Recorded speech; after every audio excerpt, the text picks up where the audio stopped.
दोस्तों, एक तरफ जहां अमेरिका और इजराइल की मिसाइलें ईरान पर आग बरसा रही हैं, वहीं दूसरी तरफ पूरी दुनिया का सबसे अहम समुद्री रास्ता स्ट्रेट ऑफ हॉर्मुज एक भयंकर युद्ध के मैदान में बदल चुका है।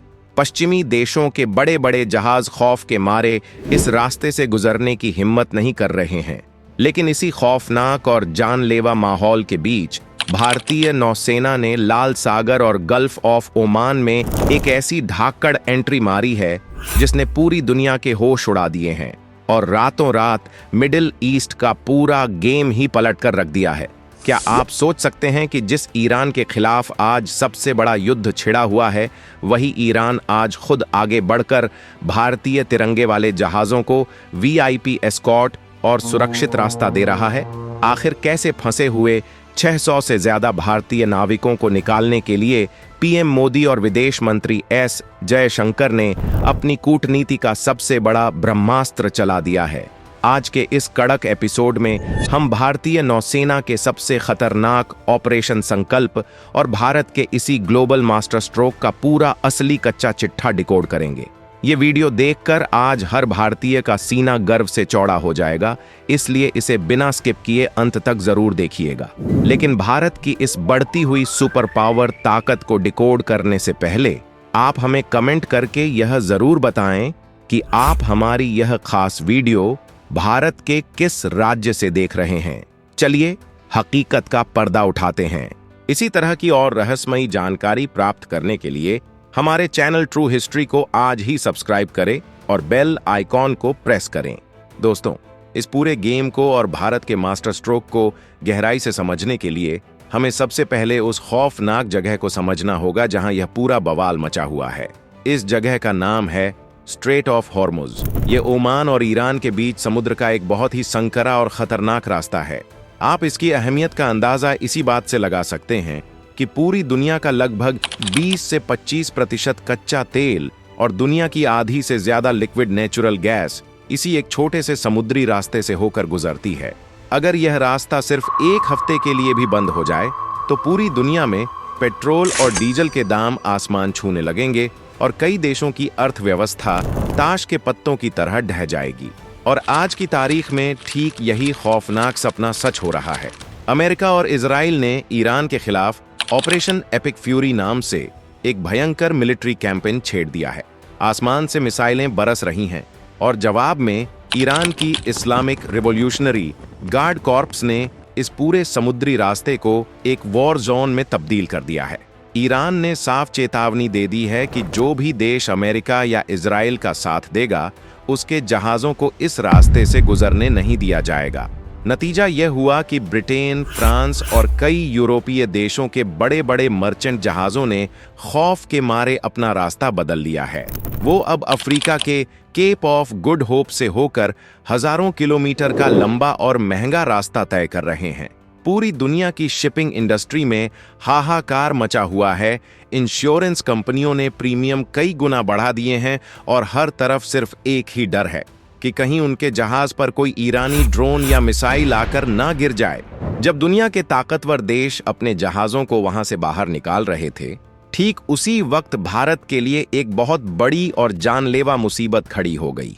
दोस्तों, भारत अपनी ऊर्जा जरूरतों का 80% से ज्यादा हिस्सा दूसरे देशों से खरीदता है और इसका एक बहुत बड़ा हिस्सा इसी स्ट्रेट ऑफ हॉर्मुज से होकर आता है। जब यह युद्ध भड़का, तब इस खौफनाक जलडमरू मध्य और पर्शियन गल्फ के अंदर भारत के 22 बहुत बड़े बड़े कमर्शियल और मर्चेंट जहाज बुरी तरह फंस गए। इन जहाजों पर सिर्फ भारत का करोड़ों रुपये का कच्चा तेल और गैस ही नहीं थी, बल्कि इन पर सवार थे हमारे 611 भारतीय नाविक। आप सोचिए उन परिवारों की हालत क्या होगी जिनके बेटे, भाई या पति एक ऐसे समुद्र में फंसे हुए थे जिसके ठीक ऊपर से दोनों तरफ की मिसाइलें एक दूसरे पर दागी जा रही थीं। किसी भी वक्त कोई भी भटकी हुई मिसाइल या कोई समुद्री माइन इन जहाजों के परखच्चे उड़ा सकती थी। हालात इतने नाजुक थे कि अगर भारत ने तुरंत कोई कड़ा कदम नहीं उठाया होता तो यह भारत के इतिहास का सबसे बड़ा समुद्री हादसा बन सकता था। अमेरिका ने भारत से कहा कि आप हमारे ऑपरेशन प्रॉस्पेरिटी गार्जियन यानी हमारे मिलिट्री गुट में शामिल हो जाइए, हम आपके जहाजों को बचाएंगे। लेकिन दोस्तों, यहीं पर शुरू होता है नए भारत का वो खतरनाक माइंड गेम जिसने पूरी दुनिया की बोलती बंद कर दी। भारत ने अमेरिका के गुट में शामिल होने से साफ इनकार कर दिया। भारत जानता था कि अगर हम अमेरिका के जंगी जहाज़ों के पीछे पीछे गए तो ईरान हमें भी अपना दुश्मन मान लेगा और हमारे जहाज़ों पर हमले का खतरा 100 गुना बढ़ जाएगा। भारत ने तय किया कि हम न किसी के पीछे चलेंगे, न किसी से मदद मांगेंगे, हम अपनी सुरक्षा खुद करेंगे। और फिर गूंजा भारतीय नौसेना का सबसे ताकतवर और खौफनाक हुंकार, ऑपरेशन संकल्प। दिल्ली में रक्षा मंत्रालय और नेवल हेडक्वार्टर से सीधा आदेश निकला और देखते ही देखते अरब सागर और गल्फ ऑफ ओमान के नीले पानी का सीना चीरते हुए भारतीय नौसेना के 6 से 7 सबसे एडवांस और खतरनाक जंगी जहाज सीधे मोर्चे पर उतार दिए गए।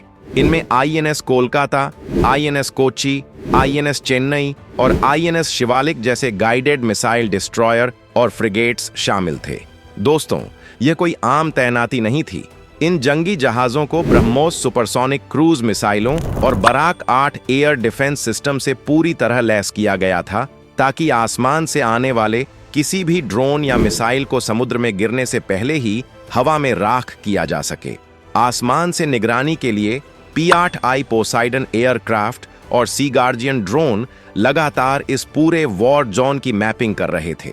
जहाजों पर भारतीय नौसेना के सबसे खूंखार मरीन कमांडोज मार्कोस हथियारों के साथ 24 घंटे अलर्ट पर थे।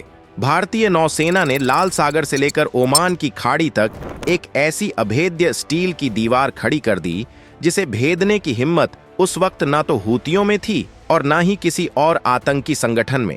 पूरी दुनिया हैरान थी कि भारत ने इतनी जल्दी इतनी बड़ी तादाद में अपने युद्धपोत कैसे तैनात कर दिए। एक तरफ समुद्र में नौसेना अपनी बाहें चढ़ाकर खड़ी थी, तो दूसरी तरफ दिल्ली के साउथ ब्लॉक में कूटनीति की एक बहुत बड़ी बिसात बिछाई जा रही थी। दोस्तों, युद्ध सिर्फ हथियारों से नहीं जीते जाते, इसके लिए दिमाग और बेहतरीन फॉरेन पॉलिसी की जरूरत होती है। और इस मामले में भारत के विदेश मंत्री डॉक्टर एस जयशंकर का कोई तोड़ नहीं है।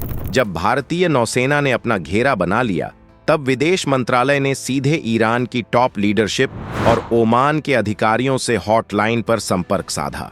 भारत ने ईरान को बहुत ही सख्त लेकिन सधे हुए शब्दों में एक सीधा संदेश दिया, भारत इस युद्ध में पूरी तरह न्यूट्रल है।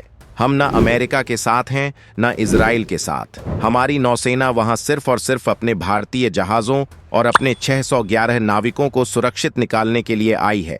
हमारे मर्चेंट जहाजों पर भारत का तिरंगा लगा है और हम उम्मीद करते हैं कि एक पुराना दोस्त होने के नाते ईरान भारत के हितों को कोई नुकसान नहीं पहुंचाएगा। दोस्तों, यह कूटनीति का ऐसा ब्रह्मास्त्र था जिसका जवाब किसी के पास नहीं था। भारत ने ईरान के चाबहार पोर्ट को विकसित करने में भारी निवेश किया है। ईरान जानता है कि भारत उसका एक बहुत अहम और भरोसेमंद आर्थिक साझेदार है। ईरान किसी भी कीमत पर भारत जैसे शक्तिशाली देश को अपना दुश्मन बनाकर एक नया मोर्चा नहीं खोलना चाहता था। भारत की इस रणनीतिक स्वायत्तता का ऐसा जबरदस्त असर हुआ जो इतिहास के पन्नों में स्वर्ण अक्षरों में लिखा जाएगा। और फिर समुद्र के उस खौफनाक वॉर जोन में एक ऐसा नजारा दिखा जिसने पेंटागन, अमेरिका से लेकर बीजिंग, चीन तक सबकी नींदें उड़ा दी। जिन 22 भारतीय जहाजों को स्ट्रेट ऑफ हॉर्मुज से बाहर आना था, उनके ऊपर बड़े बड़े भारतीय तिरंगे पेंट कर दिए गए ताकि आसमान या समुद्र से उन्हें साफ पहचाना जा सके।